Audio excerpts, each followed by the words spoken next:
பச்சை புடவைக்காரியாய் உன் தாய் மீனாட்சி நான் இன்று வந்திருக்கிறேன். என் பிள்ளையே, நீ எப்போதோ செய்த கர்ம வினையை இப்போது அனுபவிக்கின்றாய். அதை விரைவில் நீ தீர்க்கப் போகிறாய். ஆனால் இப்போது நீ செய்யாத ஒரு தவறுக்கு உனக்கு யார் சாபம் விட்டாலும் அந்த பாவம் அவர்களுக்கே சேரும். அது போன்ற நிகழ்வுகள் நடந்தால் நீ கலங்காதே. உனக்கு உண்மையான உறவாக நான் உன் இறுதி வரை இருப்பேன்.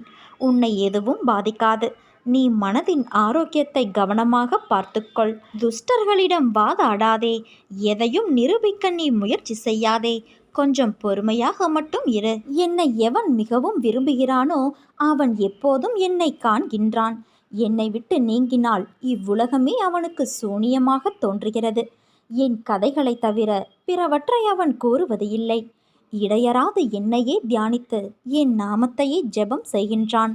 முழுமையாக தன்னை என்னிடம் சமர்ப்பித்து என்னையே எப்போதும் அவன் நினைவில் கொண்டு இருக்கிறானோ அவனுக்கு நான் கடன்பட்டதாக உணர்கின்றேன். அவனுக்கு விடுதலை அளித்து என் கடனை தீர்ப்பேன். என்னை நினைத்து எனக்காக ஏங்குபவனையும் எதையும் முதலில் என்னை நினைக்காமல் உண்ணாதவன் பாலும் நான் சார்ந்திருக்கின்றேன். என்னிடம் வருபவன் ஆறானது கடலோடு ஒன்றாவது போல என்னோடு இரண்டர கலக்கின்றான். பெருமையையும் அகங்காரத்தையும் விட்டொழித்துவிட்டு எல்லளவும் அவற்றின் அடையாளம் கூட இல்லாதபடி விலக்கி உங்கள் இதயத்தை அமர்ந்து கொண்டு இருக்கிற என்னிடம் உன்னை பூரணமாக சமர்ப்பித்துவிடு. நீங்கள் தொலை தூரமோ எங்கெங்கேயோ என்னை தேடிக்கொண்டு போக வேண்டாம். உன் இதயத்தில் உனக்கு அருகிலேயே நான் எப்போதும் வசித்து கொண்டு இருக்கிறேன். நீ இருந்த இடத்திலிருந்து என்னை தியானித்து வா. எனக்கு பூஜை எப்படி செய்ய வேண்டும், எப்போது செய்ய வேண்டும், எங்கே செய்ய வேண்டும் என்ற ஆலோசனைகளுக்கு இடம் கொடுக்காதே. உன் இதயம் எனக்காக எங்கு ஏங்குகிறதோ அங்கு நானும் இருப்பேன். என் வாழ்வில் என்ன நடக்கப் போகிறதோ அது நடக்கட்டும். ஆனால் அது என் அன்னையின் விருப்பப்படியே நடக்கும் என்ற திடமான சங்கல்பத்தை நீ ஏற்றுக்கொண்டு இரு. வேண்டுவதோ வேண்டாததோ, சுகமோ துக்கமோ, அமிர்தமோ விஷமோ, இந்த இரட்டை சூழல்கள் நாம் சேர்த்த வினைகளுக்கு ஏற்றவாறு வெள்ளம் போல நம்மை நோக்கி பாய்கின்றது. அவற்றை கண்டு சிரிக்கவும் கூடாது, அழவும் கூடாது. அதை பொறுத்து கொண்டு சகித்து கொள்ளத்தான் வேண்டும். எப்பொழுதும் என்னையே நீ தியானம் செய்.